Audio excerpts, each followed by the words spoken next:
my team. Got skills, I'm a champion. Hey, welcome back on the Good Morning Artesia radio show. It's Lineman Appreciation Day being celebrated by our friends at CVE. And we have a couple of CVE linemen with us in studio today. Art Ortega, who's been with CVE for 28 years now, and Lance Velasquez, who has been with the utility for 14 years now. And right before the break, we were talking about who some of the mentors that, when you first went to CVE, who some of the mentors were that helped you out when you first got started. And I'm assuming, Art, you're probably a little bit closer to the retirement than Lance is right now. But do you look at yourself now as a mentor with some of the other new employees that are coming on board at CVE? I hope I do. You know, I mean, if you're in this line of work and you've been around this long, you're doing something right. So that's what I looked at when I was in their shoes. In safety meetings, I looked at all them guys with all the gray hairs in the safety room. Now it's like I'm the one with the gray hairs. and yes, I looked up to a lot of those the elderly guys, the ones that had been there longer, and so I would assume that they feel the same way I did. And if it wasn't for those guys, I wouldn't be here. You know, all the guys that have retired and some that have passed away, everything, I give thanks to them. Yeah. So.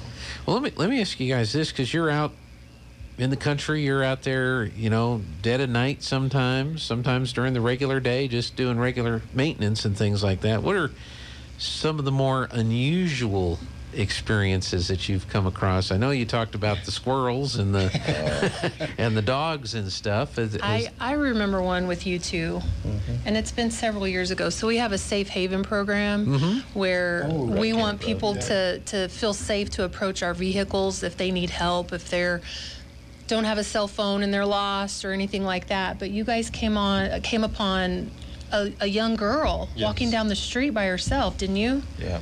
Yeah, she was probably about 8 years old, I believe, around there. Oh, wow. Yes. And we were behind Lake Arthur. We have a power line goes back up to down a road called Rat Camp Road. And it's just in the middle of nowhere. Where we saw her, it was on a Cleachy Road. It was a hot day. I want to say probably in the 90s. Yeah, it was. And there was midsummer. Not a house around. I asked Lance. I think I was just helping Lance out that day. I was still in the crew.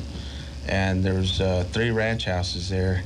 And Lance took us to one of the houses there. We gave her water, and we waited there, and we called the office, and then they called the authorities, and then we asked her what she was doing. She said she's going to go walk down the road and go see her friend. And I asked Lance, where's that ranch house? He said it's about 3 miles up the road. I said, wow.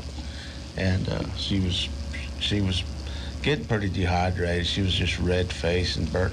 And kind of find out her house was over the hill behind us from where we were at. And her dad was in the shop, and she was in the house. And I guess she didn't see him in the shop, and she took off down the road to go to her friend's house. Yeah, and he had no idea. No, but everything worked out great. Yeah. And so we were just like, what are you doing out here? Yeah. Well, that's part of the Safe Haven program that we've talked about before. Lance, any most unusual experience?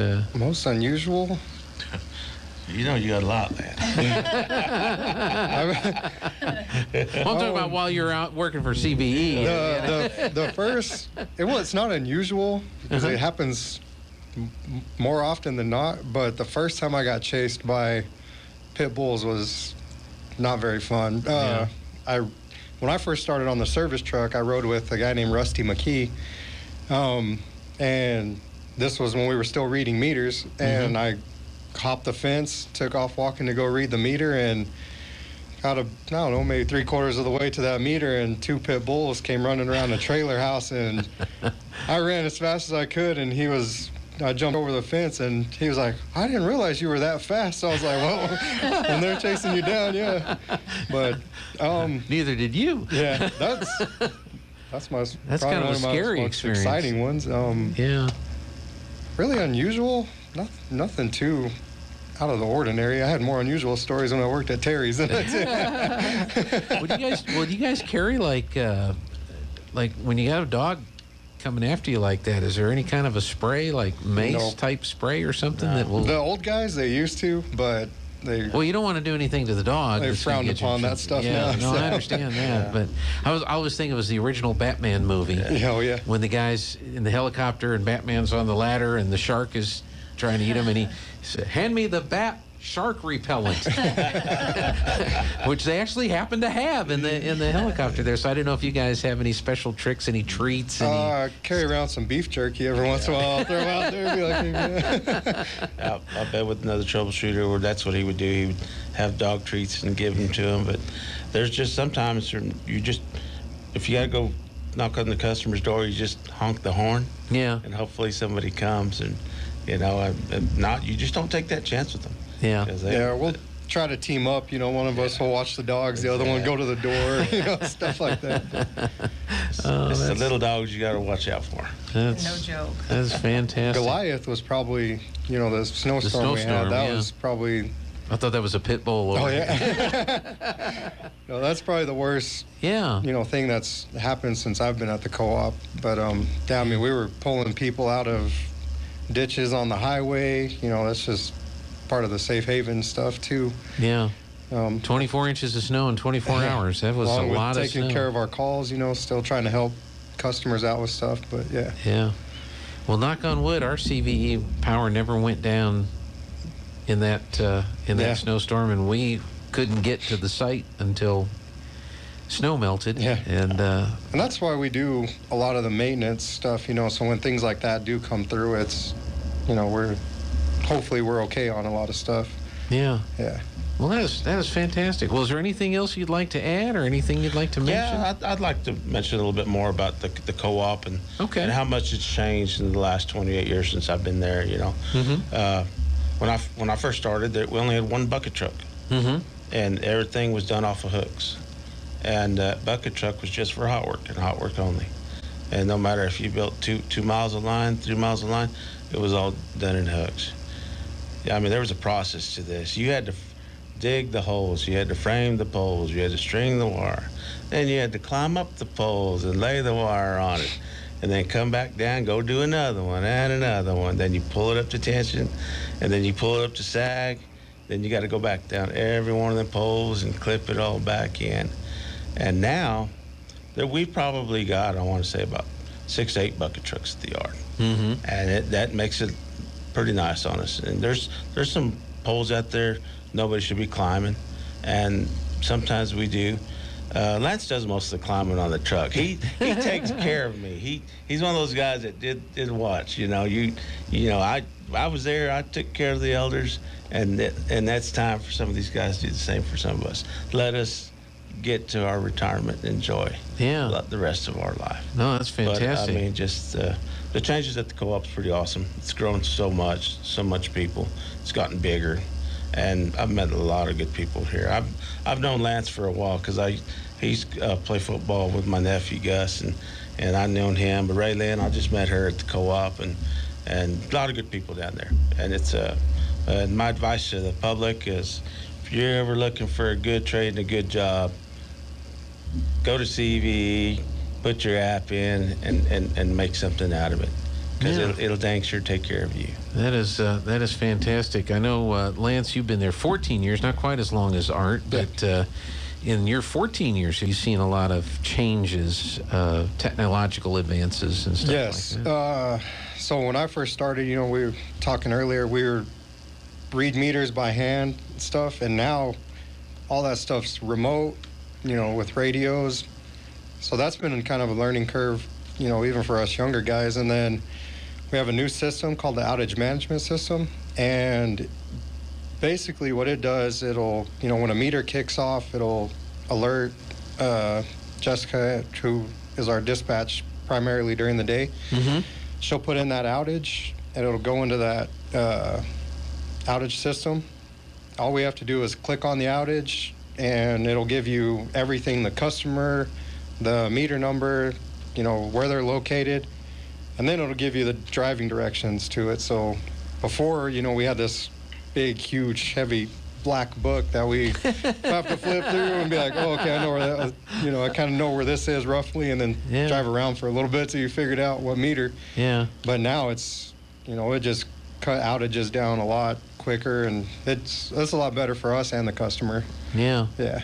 Well, don't forget to drive around so that when the map doesn't work and the GPS doesn't work. And see, luckily, that's what, we know our customers. Yeah, exactly. Everything was done by bucket sequence, and we have our own little area. Mm-hmm. Yeah. So that's what makes it nice. So you get to learn your area, and Lance knows it way better than I do. See, even old dogs can learn new tricks. I've learned a lot from Lance, so it works both ways. Yeah. Not only is he going to learn from me, but I'm learning from him, and that's what it takes. That's a good thing. Yes, sir. So do you have an area that you primarily work, that's your territory? Yeah. Artesia down to Hagerman in the valley. Okay. Our area. We have 3 trucks in the Roswell area. One does north of Roswell, and one does south of Roswell, and we have a floating bucket truck there. Mm-hmm. And then we have 3 trucks in the oil field, 3 service trucks in the oil field, the Riverside area, the Loco Hills area, and the Maljamar area. And we have a truck down south, which actually patrols all the way down to Dark Canyon. They go behind Carlsbad and serve Dark Canyon. And we have another truck in the Hope area, which covers down to the Guadalupes.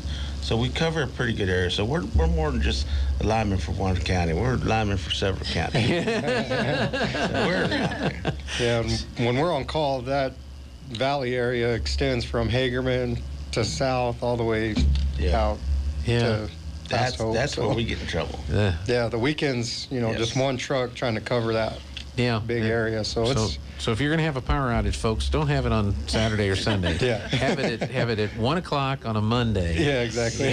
During the week, it's help these guys out. But no, it helps because even if we're down south taking care of a call, and we can call one of the other trucks, anytime, and everybody's willing to come out and help. So it's pretty nice having that security, I guess. That is fantastic. Last question. Is Glenn Campbell still the most popular country artist amongst linemen? There are several lineman singers out there right now. Are there? Yes. He's probably the most famous. You need to write these down. There's a guy named Tommy Martinez. He works for Catchy Valley Electric Co-op out of Oklahoma. Okay. I got to work with him on that one ice breakup went on, and then the band Steel. Steel? Uh-huh. Okay. And they sing a song called The Lineman, and they got an awesome video on YouTube, and you really ought to check that out. You'll see what we go through. Okay. In that video, and that is pretty awesome. Band called Steel, and the song's called The Lineman, or The Lineman? Just Lineman. Okay. And then Tommy Martinez. Yep. Okay. I got a text probably from you. Yeah. And I looked it up on Apple Music. I didn't see it there. No, it's going to be on YouTube. We'll have to check it out to see, because it's pretty awesome. But Glenn Campbell, I saw him up in Ruidoso. That was pretty cool. Yeah. And that was when I just started being a lineman. I didn't know what being a lineman was about until after a while. Yeah. Is it anything like the song? Yes. It is. It's okay. everything like the song, Yeah. We do ride the line sometimes. Sometimes you don't want to be riding it. Yeah. It's just... Now, have any of you had an experience like Richard Dreyfuss in Close Encounters in the Third Kind? Wasn't he a lineman? I think he was an electrical lineman. Was he? Yeah, when he had his encounter. Uh-huh. Anything like that? You guys ever been come in contact with the aliens or abducted by the... I've seen some strange stuff, I guess you would say. I have too. Some weird stuff out in the mountains sometimes. We got witnesses, though, too. Witnesses.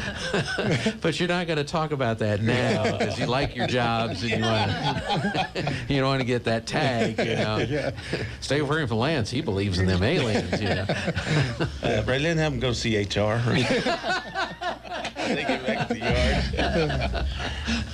I had somebody call me one time. They wanted me to investigate these flashing lights that they saw in the middle of the field, and it was the strobes on the pivots. On the pit. Yes, Oh, yeah. That's exactly what it was.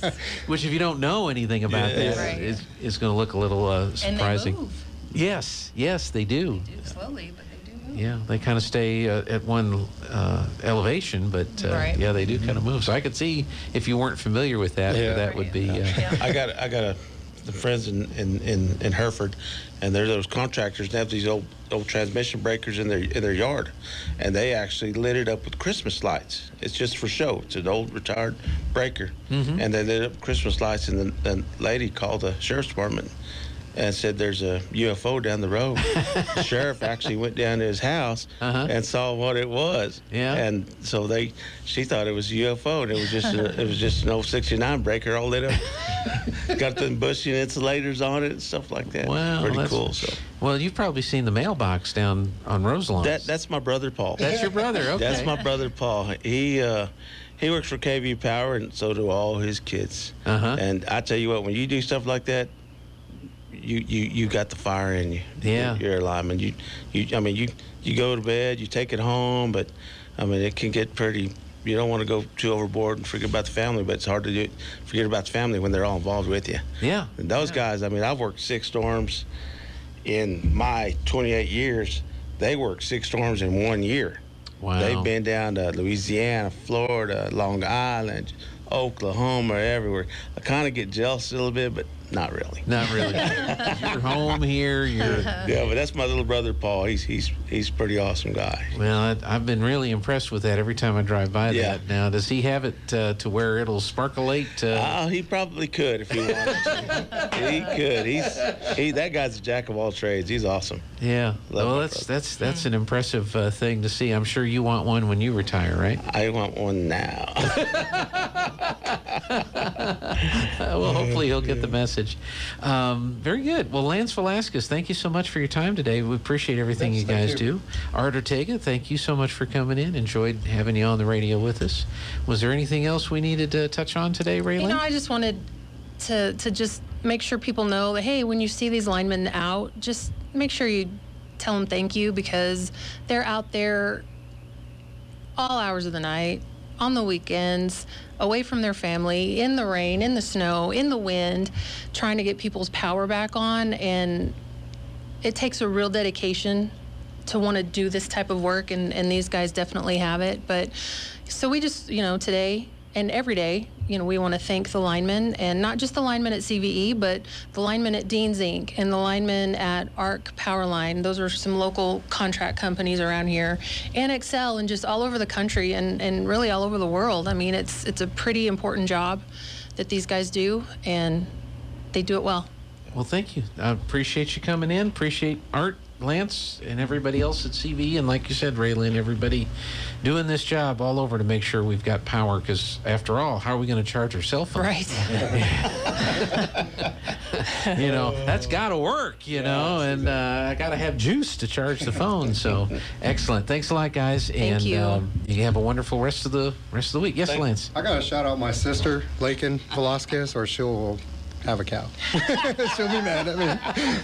She at softball? She's a head JV coach. Yeah, I see her over there, and talks to y'all quite a bit up in the press box. Yep, and that's so her. So she would be pretty upset if I didn't throw her name out there. All right, don't edit that out, Jeff. Don't. Thanks for having us, Gene. Hey, thank you so much. Appreciate it. If you ever need something, holler at us. Well, I need power. No, that's what we're here for. All right, thanks a lot, guys.